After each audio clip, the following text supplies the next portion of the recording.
नमस्कार, lead India के इस वीडियो में आपका बहुत बहुत स्वागत है। दोस्तों, आज की इस वीडियो में बात करेंगे गवाहों के बारे में। अगर आप कोर्ट मैरिज करना चाहते हैं तो गवाहों को लेकर के, विटनेस को लेकर के सभी कॉन्सेप्ट आपके क्लियर हो जाएंगे। सबसे पहली बात मैं इसमें डिस्कस करूंगा कि कितने गवाह होने चाहिए, क्या फैमिली मेम्बर्स ही गवाह होने चाहिए, गवाह ना हो तो क्या करें, क्या गवाह के पास डॉक्यूमेंट्स कम हो तो क्या कर सकते हैं, गवाहों की एज कितनी होनी चाहिए, सब कुछ आप इस वीडियो में जान पाएंगे।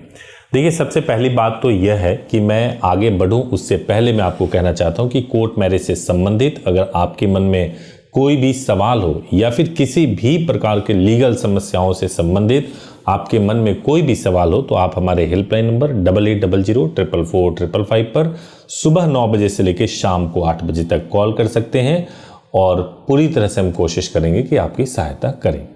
देखिए, कोर्ट मैरिज को लेकर के, कोर्ट मैरिज में गवाहों का बहुत इंपॉर्टेंस होता है। अगर आप कोर्ट मैरिज करते हैं तो अभी दिल्ली में साकेत कोर्ट का एक फैसला आया है, साकेत डिस्ट्रिक्ट कोर्ट का फैसला आया है और वहाँ पे कोर्ट ने यह कहा था कि जब कभी भी गवाह हम बना रहे हैं तो आर्य समाज को यह देखना चाहिए कि जो लोग गवाह बन रहे हैं वो पर्याप्त समय से जिसकी गवाही दे रहे हैं उनको जानते हों। कम से कम वो ज़रूर बता सकें कि इनके बीच में जो शादी हो रही है वो वैलिड है या नहीं वैलिड है। क्योंकि ये मामला जो था वो ऐसा मामला था जिसमें शादी जो हो रही थी वो रिश्ते में जो लड़की का लग रहा था वो सगा फूफा था।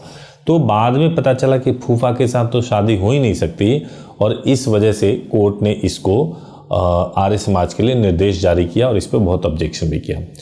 जो विटनेस को लेकर के कहा गया है, किसी भी डॉक्यूमेंट्स में या किसी भी रूल में या एक्ट में कहा गया है, वो यही कहा गया है कि विटनेस कोई भी हो सकते हैं। जो लोग भी उस समय शादी को देख रहे हैं, रजिस्ट्रेशन को देख रहे हैं, वो लोग विटनेस हो सकते हैं।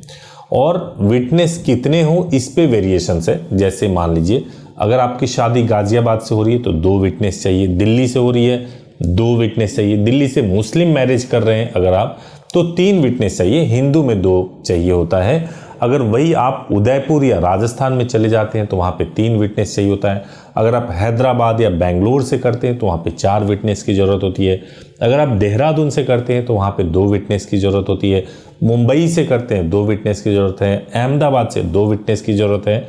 तो कुछ सिटीज़ हो सकता है कि मेरे से छूट गया हो, लेकिन अमूमन यही होता है विटनेसेस को। अब समस्या कहाँ आती है?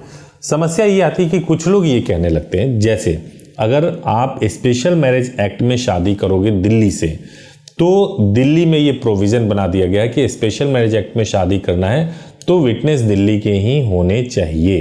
तो ये एक समस्या आ जाती है जिनको स्पेशल मैरिज एक्ट में शादी करनी है। लेकिन नॉर्मली विटनेस का एक सिंपल कॉन्सेप्ट यही होता है कि जिसने भी शादी देखी है वो व्यक्ति विटनेस बन सकता है, बशर्ते कि उसके पास प्रॉपर डॉक्यूमेंट्स होना चाहिए, प्रॉपर एज प्रूफ होना चाहिए, रेजिडेंस प्रूफ होना चाहिए और उसमें वो बालिग होना चाहिए, तो वो विटनेस आराम से बन सकता है, कोई समस्या नहीं है। एक और जो इम्पॉर्टेंट बात जो ध्यान देने वाली है कि क्या फैमिली मेम्बर्स को कहीं कहीं पे रिक्वायर्ड किया गया है? बिल्कुल। कुछ ऐसी जगहें, जैसे राजस्थान की अगर मैं बात करूं तो वहाँ पे वो फैमिली मेम्बर्स को कहते हैं कि फैमिली मेम्बर्स को विटनेस लेकर के आओ। होता ये है कि विटनेसेस को लेकर के मोनोपोली निर्देश के हिसाब से जो एसडीएम होते हैं वो बदलते रहते हैं, चेंज करते रहते हैं। कभी वो मैंडेटरी कर देंगे कि फैमिली विटनेस होना चाहिए, कभी मैंडेटरी कर देंगे कि फैमिली विटनेस नहीं होना चाहिए या बिना फैमिली विटनेस के भी काम हो जाएगा। तो जब भी आप बुकिंग कराओगे तब आपको मालूम चलेगा। एक और अहम प्रश्न है कि अगर विटनेस नहीं होते हैं तो क्या होता है और कैसे आर्य समाज हेल्प करती है। क्या होता है नॉर्मली कि अगर मान लीजिए आपके पास विटनेस नहीं है, आप आते हो, आने के बाद से हम कहते हैं कि आप रिक्वेस्ट कर लो, अगर यहाँ से कोई विटनेस बनना चाहते हैं तो वो आपके मैरिज में बन जाएंगे। वो अगर चार्जेस लेना चाहते हैं तो चार्जेस ले लें और इस तरीके से विटनेसेस अरेंज होते हैं। बट बेहतर यही होता है कि आप अपने विटनेस को लेकर के आओ। विटनेस नहीं अरेंज हो पा रहा है तो आप बात करेंगे तो हम आपको गाइड कर सकते हैं कि उसके लिए हम क्या कर सकते हैं। तो ये मुझे लगता है कि विटनेस को लेकर के एक कॉन्सेप्ट क्लियर हो गया होगा। सबसे लास्ट जो है एक विषय जो बहुत इंपॉर्टेंट है कि विटनेस अगर आप बन गए तो आपके साथ क्या होगा अगर पुलिस केस हो जाता है, तो उसके बारे में मैं आपको बताऊंगा। लेकिन उससे पहले मैं आपसे एक सवाल पूछना चाहता हूं कि देश में ऐसा कौन सा राज्य है जहां पर लड़कियों की शादी की उम्र 21 वर्ष की जा चुकी है, यानी कानून पास किया जा चुका है। ऑप्शंस में आपको बता रहा हूं, बिहार, मध्य प्रदेश, हिमाचल प्रदेश, दिल्ली। इनमें से जो भी करेक्ट आंसर है उसको जरूर कमेंट में बताइए। जो लोग भी विनर होंगे उनके लिए कुछ सरप्राइज गिफ्ट हो सकता है।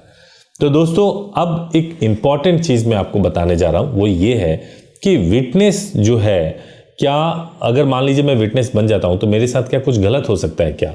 अगर मैं विटनेस बन जाऊंगा तो पुलिस जो है ना मुझे तलाश करेगी, क्योंकि जो सर्टिफिकेट मिलता है मैरिज का उसमें विटनेस का नाम और एड्रेस लिखा हुआ होता है, नंबर 1।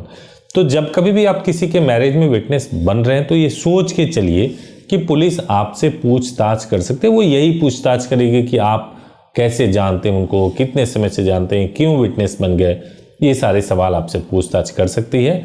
तो इसके बारे में आप जरूर अवेयर रहिएगा। विटनेस से संबंधित कोई और सवाल हो तो आप मुझे ईमेल कर सकते हैं subhash@leadindia.law पर, या कमेंट में भी अपने सवाल पूछ सकते हैं। Thank you so much for watching this video. Thank you so much.